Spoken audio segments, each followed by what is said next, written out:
we're closer to what I'd call finishing autonomy, so that you could send a drone up controlled by a human pilot who can identify a target or a target area and then say for the drone, okay, you do the rest. I think so. Maybe we're getting closer to autonomy at the end. So if the Russians actually try to break the connection between the pilot and the drone can continue on and do it. So we're probably closer to that than full autonomy. But any of it is still far beyond where we were a few years ago. Hello and welcome to Frontline with me, Kate Chabot. And this time we are joined by military historian and Professor of Strategic Studies at the University of St Andrews, Phillips O'Brien. He's been closely following the Russia-Ukraine war with a regular podcast and Substack articles. And his latest book is War and Power, Who Wins Wars and Why. Phillips O'Brien, welcome back. Great to see you again. Thanks for having me, Kate. You're just back from Ukraine. President Zelensky has declared a state of emergency last night in the energy sector, particularly in Kyiv after sustained Russian attacks. What was your experience when you were there? Well, I mean, I just left before last night's attacks, but I was there for the big attack a few nights before that. And this is entirely predictable. I think we have to start with that. The Russians attacking Ukrainian power and electricity has been their policy for the last few years. This is probably the third year of intense attacks. So them doing this is not at all surprising. It's what they have been doing. What's, I think, tragic is that this was the year the United States changed sides, so that Ukrainian air defense is not as strong. It's not being provided for as well as it had, particularly in shooting down the very expensive missile, the very high-tech fast missiles the Russians can fire are the ones that do a lot of damage. Those are the kinds of things that really only U.S. anti-air power through the Patriots can help. So the U.S. has been starving Ukraine of anti-air power this year, and the Russians have been, able to take advantage of it. The other thing to realize is this is a much colder winter than the last two. That the Ukrainians said that, a lot of them said it to me, we had forgotten what a really cold winter is like. And this winter is very cold. I mean, when I was there, it was minus 15, 16, 17 degrees centigrade. And this is a tough winter to lose your power. Absolutely. And I'm going to pick up a little bit on your comments about the US changing sides a little later on when we talk about so-called ceasefire talks. But you traveled on this trip to Chernihiv in the north, one of the main routes for the 2022 full-scale invasion. Why did you want to go there exactly? Well, it's always good. I mean, it's always good to get out of Kyiv. I think it's important to look around the Ukraine and see different parts of Ukraine. They all have their own stories. They all have their own experiences. And so it's good to get out of Kyiv. In many ways, the center of Kyiv is one of the easiest places to be. I'm always torn, though, about, I've been offered, do you want to go to the front and see the front or closer to it? And I've always been a bit reluctant to do that because I don't want Ukrainian soldiers to put themselves in harm's way for me. I don't like the idea of analysts or academics making themselves the story and making other people put their lives in danger so that I could get a picture. A lot of the people like to go, here's me taking a picture near the front, but really all you're doing is putting other people in danger. So it's good to get out of Kyiv, but I think it's also good to do it in such a way that you aren't threatening other people. Now, Chernihiv is just I'd not been there before, but it's a really important area to see for 2022. It's, by the way, also one of the most heavily attacked areas now from the air. So it's experiencing the war. It shares a border with Belarus. It shares a border with Russia. So it's a pretty frontline-ish place for the war to experience the war. And it just so happened that there was some other people who were part of a support delegation who wanted to go up there. And so I was able to join a group that was going to go. So I didn't want people to go to any special lengths for me. I don't like that, but there was a group going. So I was able to join it. And it was just a great experience. And I really want to go back. Great, but I think also tinged with some really harsh realizations when you went to the village of Yahidne. Can you tell me a little bit about that and what you learned? Yeah, sorry, great. I don't mean great in the way of good. It was just maybe a powerful experience. I mean, actually, Yahidne was the first thing you see as you head from Kyiv north into Chernihiv.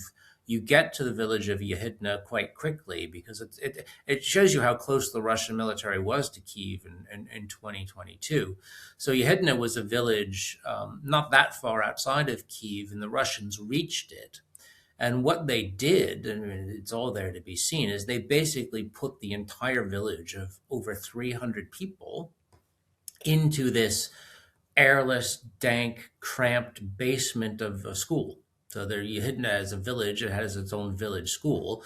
This is not a lavish building. I mean, we're talking a really basic construction. And the cellar itself was just horrible. I mean, there was no light, there was no air. It was small, little cramped rooms, and they fit 300 people in a room, in a series of rooms. It was about everyone had about half a square meter themselves. That was about the square footage for each person. So small rooms would have 40 people in them. Slightly larger rooms would have 70 people in them. But they were all cramped in. You know, if you were all going to lie down, you were literally lying down in stacks next to the person. There was no bedding, so if you lay down, you had to lay down that they used as cardboard boxes. If you sat down, often in these child's chairs, you had to have your legs intertwined. I mean, that was the only way you could actually sit down. It was almost as if you were an accordion being lined up. So it was really quite an extraordinarily unpleasant situation. Some people just seemed to give up the will to live. So I think 8 people just died while they were there. It was the entire village from, I think the youngest one was a child 6 months old to someone in their 90s. And certain people died. Other people were shot. When they went outside, they were shot just for the hell of it. And so another 8 or 9 people died in those ways. So it was the situation where you were living in this airless bunker of a prison with the threat of death all around you. And in the end, almost 20 people died or were killed in different ways. It is an absolutely horrific war crime that went on in this totally nondescript village of Yahidne. The village itself was then almost completely destroyed by the withdrawing Russian troops. So the village has had to be rebuilt. And are the people living there now? Were you able to talk to survivors? Well, absolutely. We were shown around by survivors. I mean, right after it happened, most of the people had to leave because there were no houses left. So that a lot of the people were said there's no place to stay. In fact, it was really quite horrific. For the first few days after liberation, many of the people had to sleep in the cellar where they had been prisoners because their houses were gone and there was no way to go. So much of the village has been had to be displaced while it was rebuilt. A lot of it has been rebuilt. I think the Ukrainians took that obligation very seriously, and they're attracting a lot of the people back.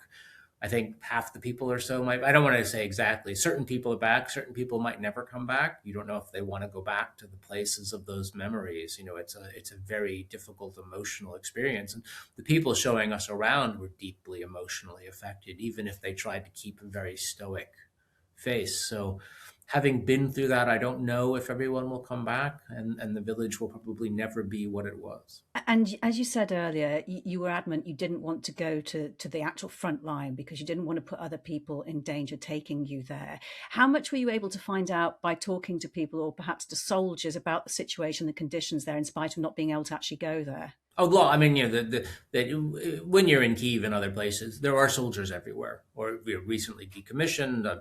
I talk a lot with people from Come Back Alive, which is a Ukrainian charity. They're almost all ex-military.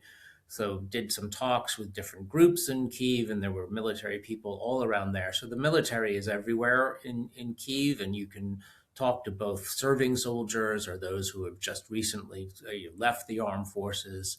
And you get a pretty good impression of how things are going. It's not great at the front. It's not what you would say. It's no war you want to have to fight, and it's very deadly. I mean, the what you hear from the Ukrainian soldiers is the reality of what is called the gray zone or the death zone.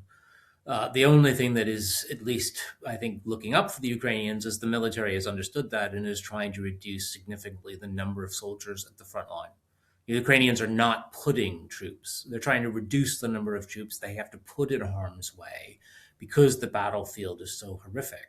The Russians, on the other hand, don't seem to care. They're just sending their troops up in large numbers and assuming that 90% of them will be killed or wounded, but 10% will get through and they can seize the next farm field or the next house or something like that.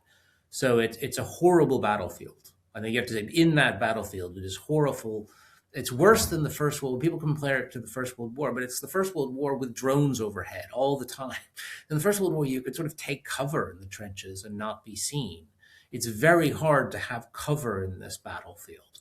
And so being in it for any period of time is extraordinarily dangerous. And the Ukrainians understand that. Yeah, and it's really interesting because just anecdotally, I was talking to an Afghan veteran last week, and they were saying to me, compared to what they saw when they went close to the front lines in Ukraine, they had it easy, which is just an extraordinary thing to say. Yeah, no, I mean, I think that's the thing. And if you don't know this battlefield, there's no way you can describe it. I mean, I've only by talking to Ukrainians have I had some idea of what it would be like. It would make no sense to me otherwise.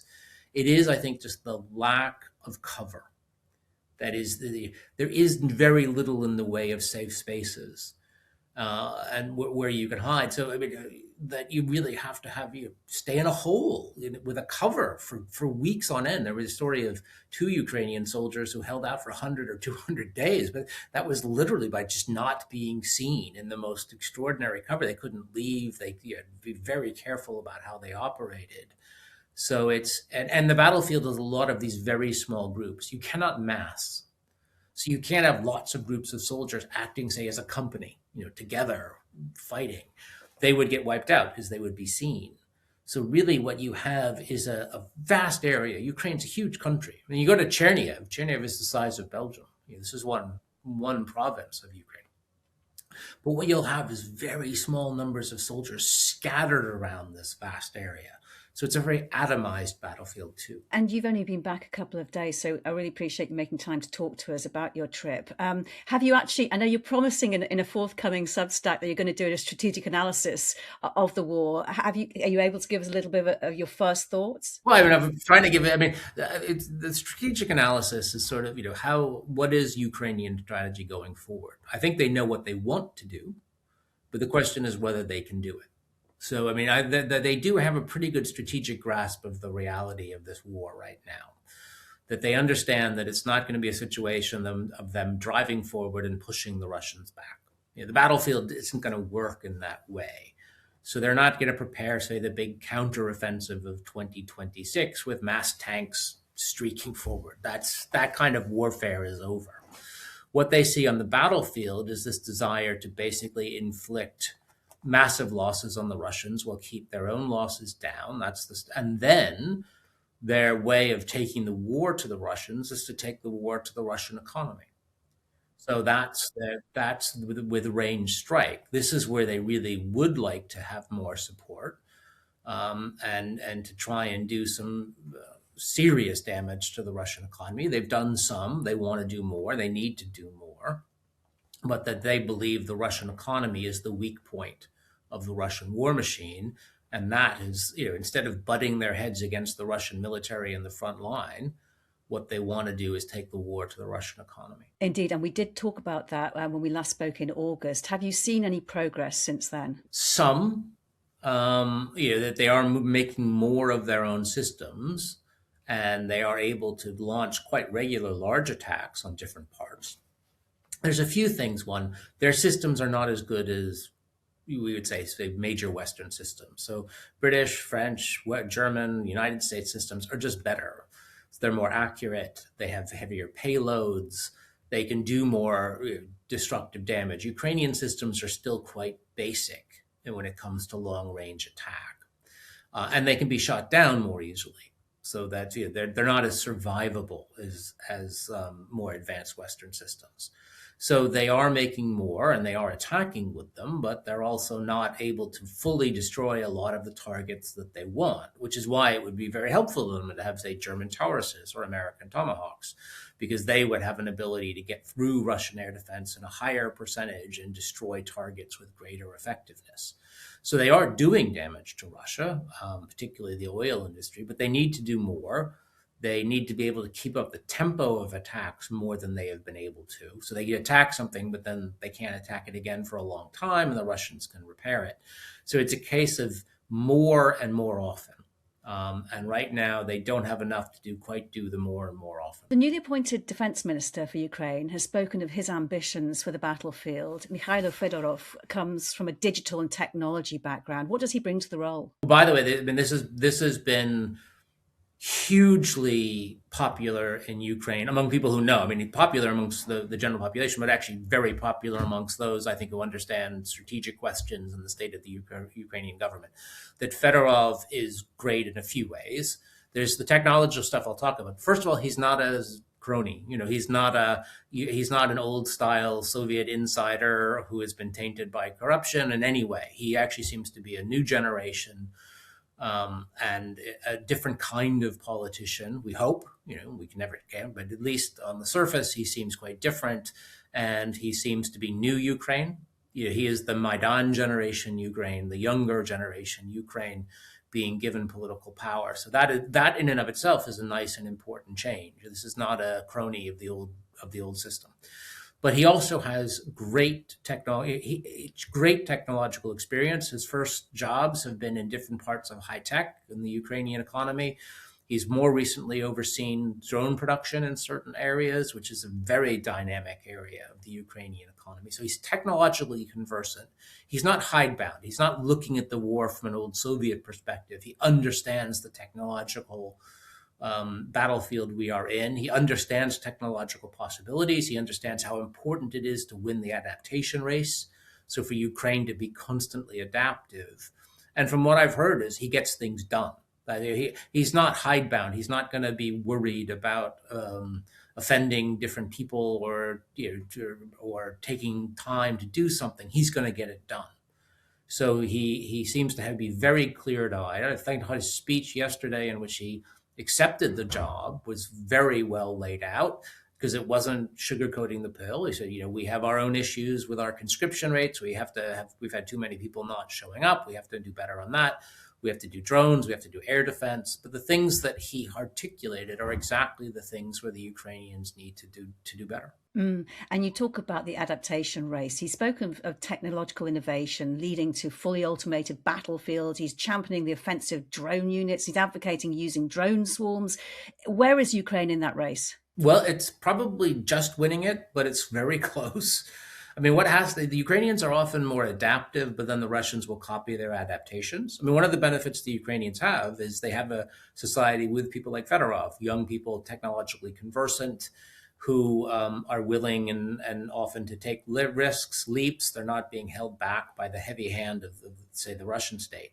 So the Ukrainians often have an adaptive advantage to begin with, but then the Russians will copy Ukrainian adaptations and build them in large numbers. And the Russians have more of a mass advantage, and the Ukrainians have an adaptive advantage.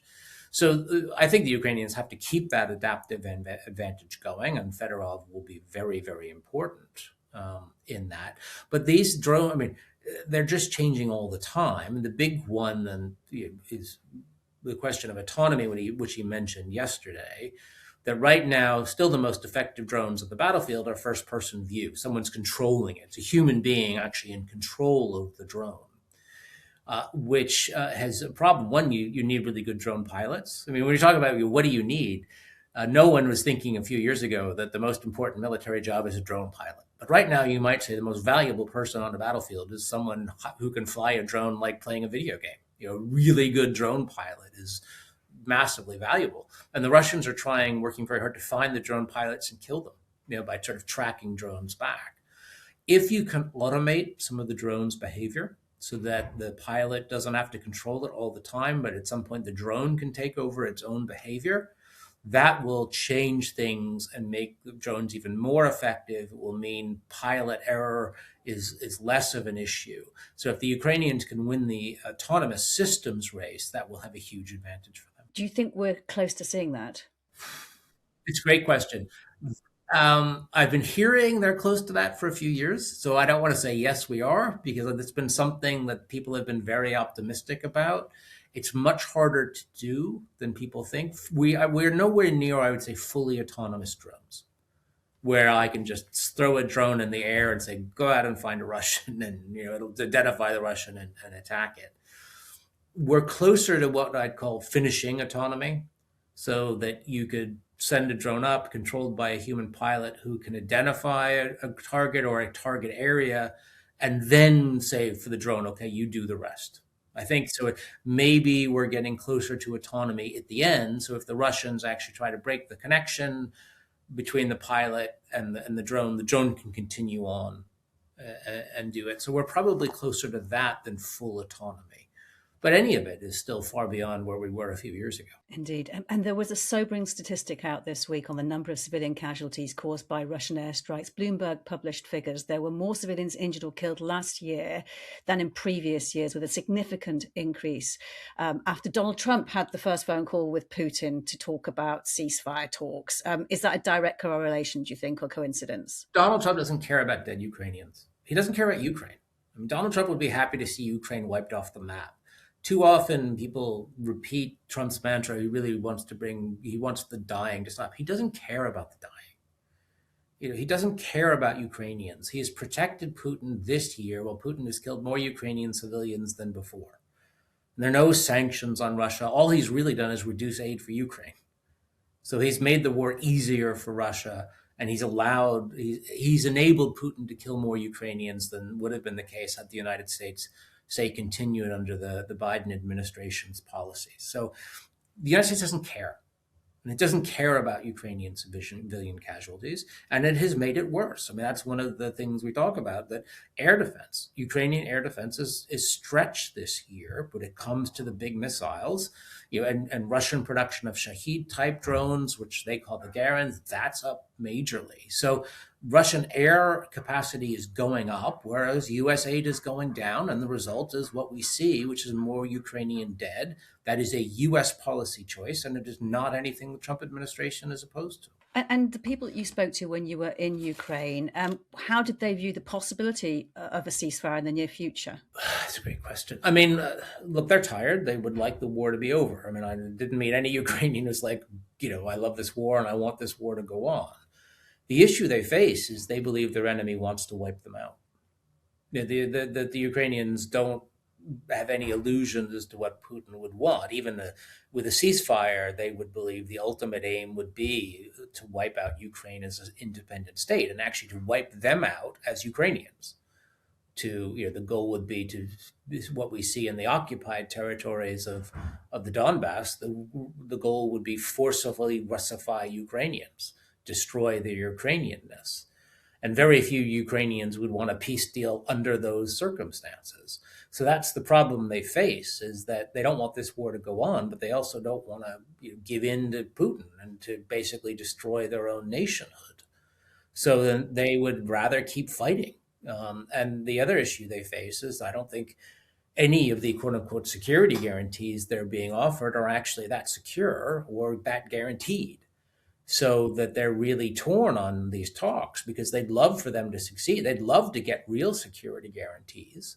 But right now, there's not a lot of confidence that they're being offered real security guarantees. Certainly a promise by the Trump administration is not one that many Ukrainians take seriously. And when you hear that the US Special Envoy Steve Witkoff and Jared Kushner are apparently going to meet Putin in a few weeks, how do you react to that? What's the subtext to all of that? That's just what's been going on. I mean, on the one hand, Kate, it's that anyone is surprised by this is the frustrating thing for me. I mean, I feel partly it's banging my head against the wall.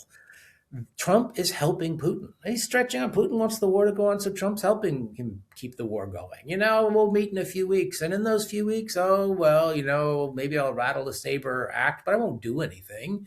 I'll let Putin get on with it. So, it was like last week, remember we had the Graham sanctions. That's Trump now backs that. That's going to come for a vote in the Senate. Graham Blumenthal. By the way, that's the fourth time we've said Trump has said, I'm going to back Graham Blumenthal. And now this week, no one's talking about it. Now it's Zelensky's the break to peace. Look, the reality is the U.S. has changed sides. Look at concrete actions. Don't look at words. They're not helping Ukraine. They're protecting Putin while the Russians are going on in this war. That is where we are. obviously Putin is happy to keep the war going under those conditions because he believes the US is backing him now. So he doesn't feel any kind of real pressure from the US to end the war. And for the US to say, oh, we'll send Witkoff and Kushner in a few weeks, makes that perfectly clear. So people should stop being surprised. That's, I think, the big thing. Stop being surprised at what is actually incredibly predictable and repetitive. It is the war we are in. We do have this Groundhog Day, don't we, of going round and round in circles with these talks. But we shouldn't. That's the thing. It's not Groundhog. This is what it is. The Groundhog Day is because people fool themselves into thinking Trump has changed. And so they get surprised. Oh my gosh, winter's back. Winter's never leaving. Trump is president of the United States. There is no Groundhog Day. There is simply winter when it comes to Ukraine. He's not going to back the Ukrainians. And it's the European pathetic attempts to pretend otherwise, to try and get Trump on board, that is just itself an exercise in futility. Trump's more likely to use military force on Greenland. So we've got this situation now where, I mean, I know you say don't listen to what he says, look at what he does, but he did say, and he is positioning himself yet again, Donald Trump, by telling Reuters that Putin's ready to make a deal. President Zelensky is holding things up. Yeah, I know. Sorry, and yet the Europeans presumably are going to rush again to some crisis meeting, are they? Or what do you think they should respond to in this cycle? I think Europeans should just start looking after themselves. I mean, this is something that seems to me obvious, that the United States is not a friend of European security. The United States is not an ally of Europe. The United States is a threat to Europe. If you consider Greenland part of Europe, or at least part of the Danish state. So Europeans have to just face reality. Look after yourselves. And by the way, that would be a good thing. I think what we've learned is that all Europeans, and I include the British in this, have become strategically childish. They let the US think for them for decades. They lived a nice life, retired early, better social welfare. But what that meant is they didn't think for themselves. They were happy to outsource their strategic thinking to the USA. And that is now a disaster because Europeans can't think for themselves. So for me, it would be far better, draw a line under it, move on from the US. In fact, have NATO without the US and start looking after yourselves. Phillips, you're in St Andrews. There are a lot of American students where you are, and you're in Europe. I mean, what kind of discussions go around where you are? Well, very similar. By the way, I'm a British citizen now too. So yeah, be very clear on that. This is my home. When I speak about it, I speak about it from this is my home and where I live.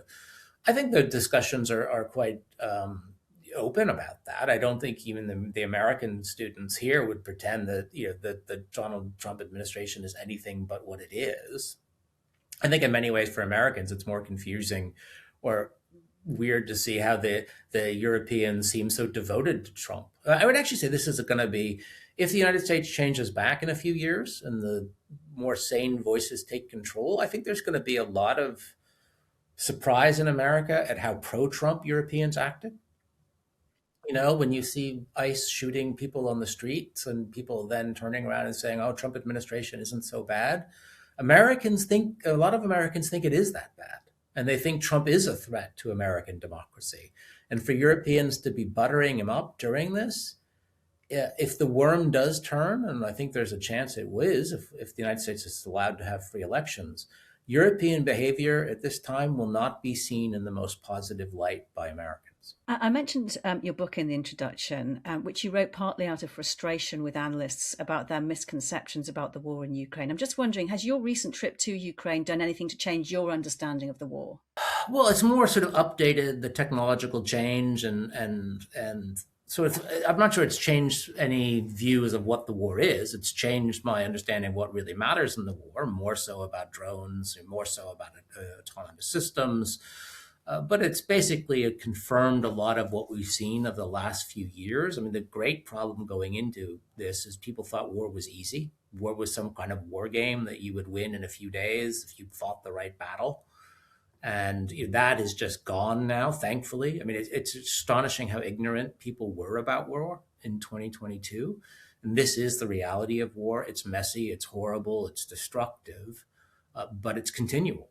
And what we're seeing now is the constant adaptation race. And the side that does win that should have a big advantage in the war. And just finally, to return to where we started, when you went to Yahidne, I suppose you got a little bit of a snapshot of what kind of rebuilding, reconstruction is going to be needed when the fighting does eventually end. And did you get an idea of what's going to be left of the country and the task ahead? It's so vast, it's hard to contemplate. I'll give you one small example. Chernihiv, where I was, is a vast province. Oblast is what the Ukrainians call it. And it's got a lot of forest in it. So it's very rich agricultural land and also a lot of forests. And it's famous for its forests, great berries, the forests are lush. Every forest in Chernihiv, almost every forest is now off limits because they cannot trust that they have been demined. That there were so many, even this going back to mines scattered in 2022. So in this huge province, the size of Belgium, the forests are off limits. You can't go into them. They're being told, do not go into the forest because it's too dangerous. So that kind of thing, every forest in eastern Ukraine is going to have to be demined before people can even go into them again after the war. So that's kind of just one kind of rebuilding task. So many destroyed buildings are going to have to be rebuilt. Entire energy infrastructure is going to have to be recreated. In many ways, we're going to have to recreate Ukraine from the ground up. Phillips O'Brien, it's really good to talk to you. Thank you very much, and I look forward to speaking to you again. Thank you, Kate. Thank you for watching Frontline with me, Kate Chabot. For more on the war in Ukraine, please subscribe to this channel. And for the latest news and updates, you can also head over to the Times' YouTube channel. You can also read the latest on thetimes.com. And remember, if you want exclusive updates and content, sign up for a membership right here. For now, though, thanks for watching.